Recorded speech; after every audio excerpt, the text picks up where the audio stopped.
First of all, I would like to thank you again, Madam Amina Mohammed and Madam Diop, for your timely visit to Somalia. Your presence in Mogadishu solidifies the UN and the AU commitment to the betterment of Somalia. The United Nations is a major backer of Somalia, and their collaboration is critical. The UN has stood by the Somali government over the past decades, and we have made remarkable achievements. I also take this opportunity to pay tribute to the AU and the African mission in Somalia. The progress you see today is largely due to your sacrifices. I applaud the irrefutable role of both the AU and the UN mission for being at the forefront to mitigate inherent challenges the country has been facing over the past years. This mission is particularly key, and it touches on matters close to my mandate. As the Minister of Women and Human Rights, I have made dedicated efforts to make gender and human rights the moral compass of all that we do as a government, and in particular in the developing our last National Development Plan.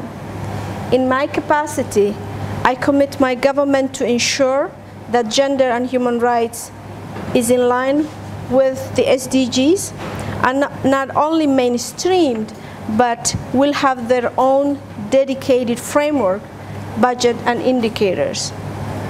In the context of women, peace, and security, that is the key theme of your visit. My government has started working on increasing the number of women at all levels of police and military forces. Also, women's participation in the justice sector is ongoing. We understand the importance of ensuring that women are fully engaged in peace and state-building efforts, and as a result, our Prime Minister has fully endorsed the Somali Women's Charter. Somali women came together, over more than 350, including women, young men, gender champions, future gender champions, as well as people living in the diaspora. And they come up with their homegrown Somali Women's Charter that is in line with SDGs, as well as the 1325 and the Agenda 2063. It's a homegrown where we want to lead and make progress. We also firmly believe that conflict prevention ought to be at the heart of our work, and women play a vital role preventing and mitigating the effects of conflict.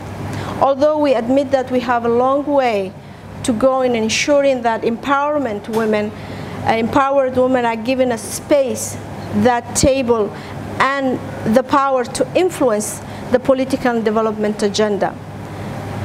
In the work of the PCVE, we are very aware of the role that women are and can play in both the prevention and responses to violent extremism. However, we also need to understand why women are proactively involved and understand how the role can be used in a positive way.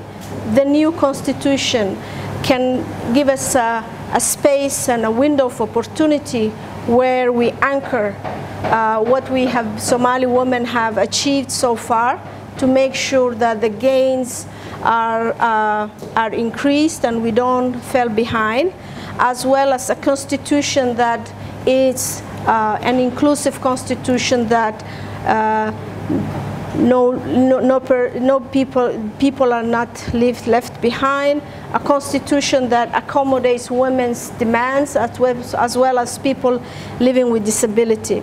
We have made stride into bringing reforms even into the legislation that we brought to the Parliament. An example is the sexual offences bill that is at the Parliament, and that will make sure that women are protected. We is paramount to continue our partnership with both AU and UN to prevent and respond conflict and related sexual offenses, violence in conflict. We had the SRSG Pramila pattern that came a couple of months ago, where we discussed about a new national action plan that we're already working to make sure that defense ministries, internal security ministries are also involved. So we welcome you both, and we appreciate your solidarity mission, and we hope to see you again, and I thank you on behalf of the government.